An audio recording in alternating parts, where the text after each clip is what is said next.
মান তারাকা সালাসা জুমাইন তাহাউনান, গাফলতি করে টানা 3টা জুমা যে ব্যক্তি মিস করলো, তবা আল্লাহু ফি কলবিহি, রব্বুল আলামিন ওই লোকটার অন্তরের মধ্যে মোহর মেরে দেয়। ওয়া কুতিবা ফি জুমরাতিল মুনাফিকিন, মুনাফিকদের খাতায় তার নাম তুলে দেয়। 3টা জুমা যদি কেউ মিস করে, 2টা পানিশমেন্ট। এক হচ্ছে তবা আল্লাহু ফি কলবি, আল্লাহ অন্তরে মোহর মেরে দেয়। ভালো কথা ভাল লাগে না, নামাজ ভাল লাগে না, আজান ভাল লাগে না, ইসলাম ভাল লাগে না, শুধু মौज মাস্তি ভাল লাগে, গান বাজনা ভাল লাগে, এরকম আছে না নাই? জুমার নামাজে যায় না। আরেকটা হলো কুতিবা মিনাল মুনাফিকিন, মুনাফিকদের খাতায় নাম তুলে দেয়। আল্লাহ হেফাজত করো। আরো জোরে পড়েন আমিন। জুমার দিন আগে আগে মসজিদে আসবেন, সবাই রাজি? আসেন, আল্লাহ জুমার ব্যাপারে কি ওয়াজ আমাদেরকে করলেন আমরা শুনি। শুনতে রাজি?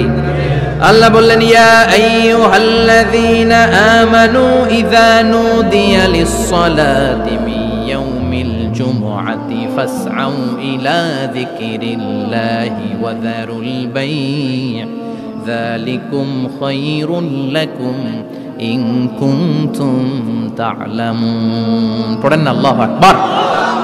আল্লাহ বললেন, ও আমার মুমিন বান্দারা শোনো শোনো।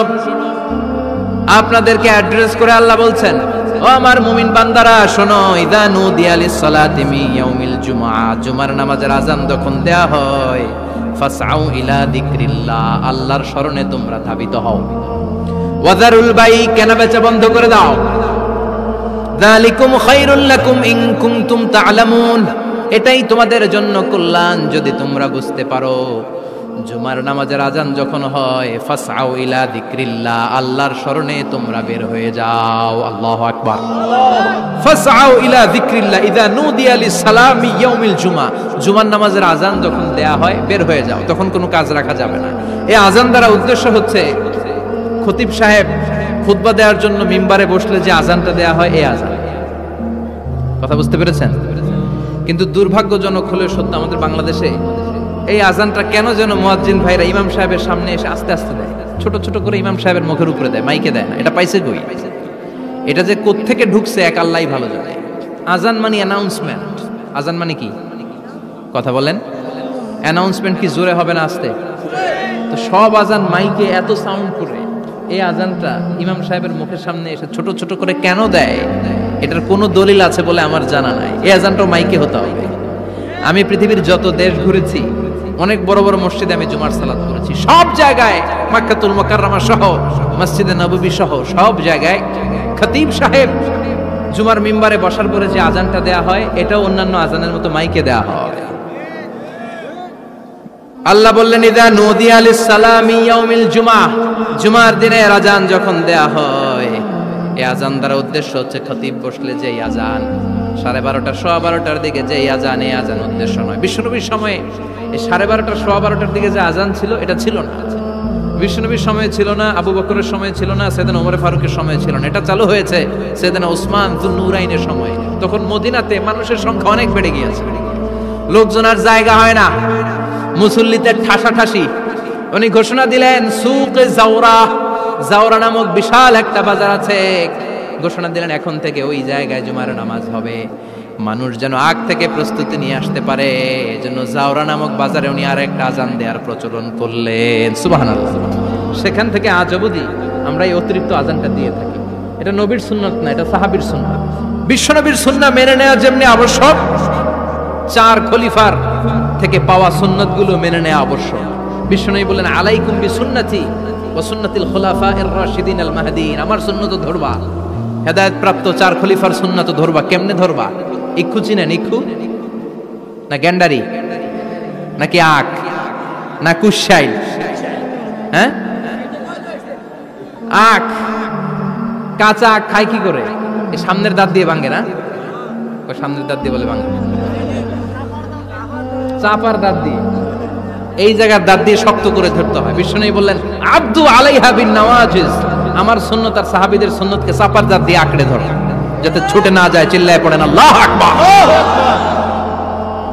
এটা সাইয়েদনা উসমানের সুন্নাত। বিশ্বনবী বললেন, ইযা নুদিয়া লিস-সালাহ মিন ইয়াউমিল জুমআতি ফাসআউ ইলা যিকরিল্লাহ, জুমার দিনের আযান যখন দেয়া হয়, ফাসআউ ইলা যিকরিল্লাহ, আল্লাহর স্মরণের দিকে ধাবিত হও। দেরি করো না। দেরি করা যাবে? আজান হইলে কোনো কাজ রাখবেন? কোনো ব্যস্ততা থাকবে? কাজ একটাই, জুমার নামাজ। চিল্লায় বলেন কাজ একটাই, সেটা কি? আল্লাহ বললেন ফাসআউ। ফাসআউ এর শাব্দিক অর্থ হচ্ছে দৌড়াও। আসলে কি? তো এই দৌড়াও দিয়ে আসলে দৌড়াও বোঝানো হয়নি, এটা দ্বারা বোঝানো হয়েছে আল মুবাদারা ওয়াল ইহতিমাম, ইম্পর্টেন্স দেয়া, এমফাসাইজ করা, গুরুত্বের সাথে আগে আগে প্রস্তুতি নাও। ফাসআউ দ্বারা দৌড়ানো বোঝানো হয়নি। প্রমাণ কি? কারণ বিশ্বনবী দৌড়ে দৌড়ে নামাজে যেতে নিষেধ করেছেন। বিশ্বনবী বলেছেন ইযা উকিমাতিস সালাহ, মনোযোগ দিয়ে শুনুন, ইযা উকিমাতিস সালাতু ফালা তাতুহা তাসআউন ওয়া আতুহা তামশুন আলাইকুম বিসাকিনা ফামা আদরাকতুম ফাসাল্লু ওয়া মা ফাতাকুম ফাতিমু। যখন নামাজ শুরু হয়ে যায় দৌড়ে দৌড়ে যাবে না। তামশুন, হেঁটে হেঁটে যাও। আলাইকুম বিসাকিনা, ধীরে ধীরে যাও। ফামা আদরাকতুম ফাসাল্লু, ইমাম সাহেবের সাথে যে যত রাকাত পাবা পড়বা। ওয়া মা ফাতাকুম ফাতিমু, যেটা ছুটে যায় নিজে নিজে পড়ো, কবুল করে নেবে কে? আল্লাহ। কিন্তু দৌড়ে যায় নামাজ ধরা যাবে? খবরদার, ধীরস্থির ভাবে যাবেন। হাঁটার মধ্যে একটা গুরুত্ব দিয়ে তাড়াতাড়ি ধরতে চাবেন, কিন্তু দৌড়ে যাওয়া যাবে? নিষেধ করেছেন। অনেক মুসল্লিরা এটা করে। ধরেন মাগরিবের নামাজ, ওযুখানাতে মুসল্লিরা ওযু করতেছে, ইমাম সাহেব নামাজ শুরু করেছেন, আল কারিআতু মাল কারিআ ওয়া মা আদরাকা মাল কারিআ, মুখস্থ আছে না সবার? মুসল্লি মনে করতেছে ওযু হইছে আমার অর্ধেক, এখন যদি তাড়াতাড়ি ওযু না করে দৌড় না দেই রাকাত পাওয়া যাবে? রাকাত পাওয়ার জন্য দিছে দৌড়। মসজিদে হচ্ছে টাইলসের মসজিদ, পিছলায় পয়রা মুসল্লি একদিকে, লুঙ্গি আরেকদিকে।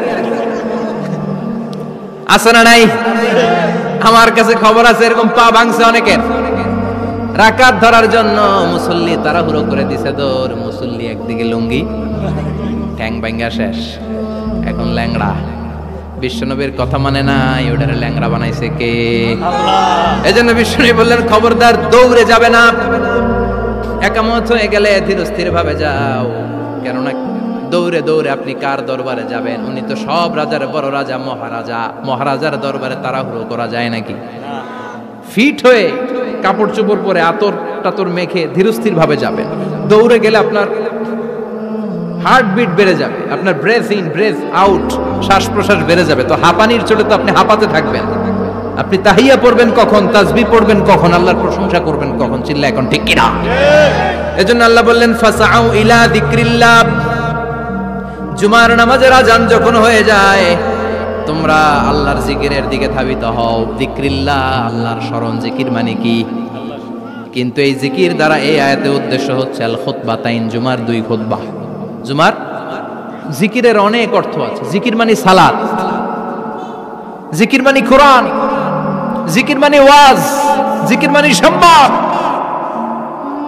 আবার জিকির মানে জুমার দুই খুতবা। আবার জিকির মানে সুবহানাল্লাহ, আলহামদুলিল্লাহ, সুবহানাল্লাহ, আলহামদুলিল্লাহ, লা ইলাহা ইল্লাল্লাহ মুহাম্মাদুর রাসূলুল্লাহ সাল্লাল্লাহু। এটাও জিকির। সুবহানাল্লাহ, আলহামদুলিল্লাহ, আল্লাহু আকবার। এই তিন জিকিরের চেয়ে শ্রেষ্ঠ কোনো জিকির আছে? কথা কন। বিশ্বনবী প্রত্যেক ফরজ নামাজের পরে সুবহানাল্লাহ 33 বার, আলহামদুলিল্লাহ 33 বার, আল্লাহু আকবার 34 বার পড়তেন। রাজি আছেন? সবাই পড়তে রাজি আছেন? লাফালাফি করবেন না তো? ঘাড় বাঁকা করবেন না তো? হুই হুই করে চিল্লাফাল্লা করা যাবে? জিকিরের মধ্যে সৌন্দর্য আছে না নাই? আল্লাহ নিজেও সুন্দর, আল্লাহর কাছে যেটা আমরা পেশ করব সবটাই সুন্দরভাবে পেশ করতে হয়। চিল্লা এখন ঠিক কিনা? তার মানে জিকিরের অনেক অর্থ। জিকিরের এক অর্থ হলো কোরআন। জিকিরের এক অর্থ কি? আপনি যখন কোরআন পড়েন তখন জিকির করেন কার? কথা বলেন। আবার আপনি যখন নামাজ পড়েন জিকির করেন কার? আবার আপনি যখন লা ইলাহা ইল্লাল্লাহ এটা পড়েন জিকির করেন কার? ঝিনুকের ভেতর লুকিয়ে থাকে যেমন মতি, ঝিনুকের ভেতর লুকিয়ে থাকে যেমন মতি, কালমা শাহাদাতে আছে আল্লাহর জ্যোতি, কালমা শাহাদাতে আছে আল্লাহর জ্যোতি। পড়েন সুবহানাল্লাহ। এই লা ইলাহা ইল্লাল্লাহ সবচেয়ে শ্রেষ্ঠ জিকির। সাইয়েদনা মূসা আলাইহিস সালাম আল্লাহরে বললেন, আল্লাহ আল্লিমনি যিকরান, আপনি আমার এমন একটা জিকির শিখাইয়া দেন লা ইয়ালামুহা ইল্লা আনতা ওয়া আনা, যে জিকিরটার শব্দ আপনি আর আমি ছাড়া কেউ জানবে না। অদ্ভুত অদ্ভুত প্রশ্ন সব আপনি মুসা আলাইহিস সালামের মাথা থেকে পাবেন। ভেরি কিউরিয়াসিটি ছিল ওনার, বিভিন্ন বিষয়ে আল্লাহর প্রশ্ন করতেন। আল্লাহরে বললেন আল্লাহ আল্লিমনি কালিমাতান আল্লিমনি যিকরান লা ইয়ালামুহা ইল্লা আনতা ওয়া আনা, ও আল্লাহ এমন একটা জিকির আমারে শিখান, দিনে রাতে সব সময় এই জিকির আমি করব, আপনারে ডাকবো, কিন্তু শর্ত হলো এই জিকিরটা জানবে শুধু আপনি আর জানবো শুধু আমি, কেউ জানবে। আল্লাহ বললেন মুসা পড়ো লা ইলাহা